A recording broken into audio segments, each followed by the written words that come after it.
agulha, nasceu uma menina valente, Emília, a boneca gente. Emília, Emília, Emília, Emília, Emília, Emília. Quem nunca ouviu falar na Emília, a nossa boneca gente? Aliás, ela tem uma importância histórica para todo o nosso desenvolvimento da literatura infantil. Criada por Monteiro Lobato, eu vou falar um pouquinho mais dela daqui a pouco. Monteiro Lobato foi formado em advocacia por impulso, por imposição do seu avô, mas a sua vontade era a cultura. Viver para a cultura, viver para a leitura, viver para a escrita. Quando foi ao Rio de Janeiro, devido a algumas situações financeiras e econômicas, ele lançou Narizinho Arrebitado. Foi quando ele começou, diante de um novo cenário da visão de uma criança, começou a mostrar para o Brasil que a criança devia ser vista através dos seus ideais, que até então não era visto. A criança era apenas vista como um mini adulto e não tinha uma literatura própria. Quando ele começou com o Narizinho Arrebitado, ele já quis mostrar uma nova visão da criança. Monteiro Lobato foi muito criticado. Ele era um perseguido por suas ideias, e não só dentro da literatura, também das suas ideias políticas, socioeconômicas. Por quê? Porque Monteiro Lobato quis mostrar para o mundo que o petróleo era nosso.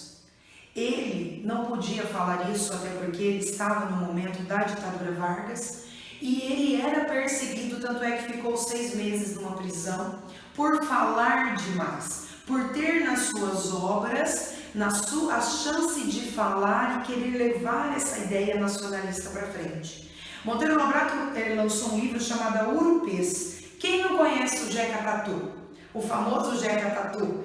Quando nós queremos falar que alguém está sujo, mal lavado, fedido, nós chamamos de Jeca Tatu. Você sabe de onde surgiu o Jeca Tatu? Do livro Urupês de Monteiro Lobato. Jeca Tatu era uma figura que foi colocada para mostrar o brasileiro da época. Ele andava sujo, sem botas, num lugar que corria risco, só que ele acabou pegando a doença chamada malária. Quando um doutor o visitou e o examinou, ele quis mostrar que não era só pela higiene do Jeca Tatu, mas sim pela falta de saneamento básico que ele contraiu a doença.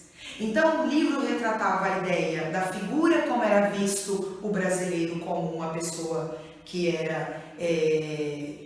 não gostava, uma pessoa folgada, que não queria trabalhar, que não queria se limpar, mas ao mesmo tempo ele mostrou a falta de saneamento básico que existia no Rio de Janeiro naquela época. Então ele foi de uma inteligência muito grande através de suas obras, mas extremamente criticado. Aí vem o Sítio do Pica-Pau Amarelo. O que ele fez no Sítio do Pica-Pau Amarelo?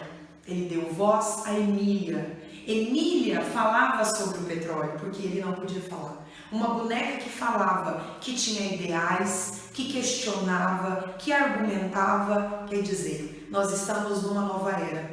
Nós estamos numa era onde a criança está expondo a sua ideia. Monteiro Lobato, antes de falecer, ele deu uma entrevista a uma rádio, dois dias antes de falecer, e ele encerrou a sua entrevista, ele como ativista que era, lutador de causas pelos menores, que lutava para mostrar as ideias que eram os problemas sociais que existiam no Brasil. Por isso ele era tão cortado nas suas falas e nas suas obras. Quando ele encerrou essa entrevista, ele encerrou dizendo: o petróleo é nosso. Ele morreu deixando essa mensagem para nós. Então a literatura brasileira, ela teve uma introdução realmente brasileira, com a criança que nós queríamos, juntamente com os contos, sim, dos irmãos Grimm, mas com uma nova visão de como as histórias deveriam ser passadas para as crianças. Ele queria trabalhar a imaginação, a criatividade, o sonho de viver naquele sítio. Quem não queria morar no sítio do Pica-Pau Amarelo, viver as alegrias e as aflições, mas com aqueles personagens. Então ele marcou a infância e marcou a história com a sua literatura infantil. um pouquinho de Monteiro Lobato para vocês hoje. Depois nós vamos trazer outros vídeos falando um pouco mais sobre a nossa literatura infantil, ok? Emília, Emília, Emília, Emília, Emília, Emília, um beijo!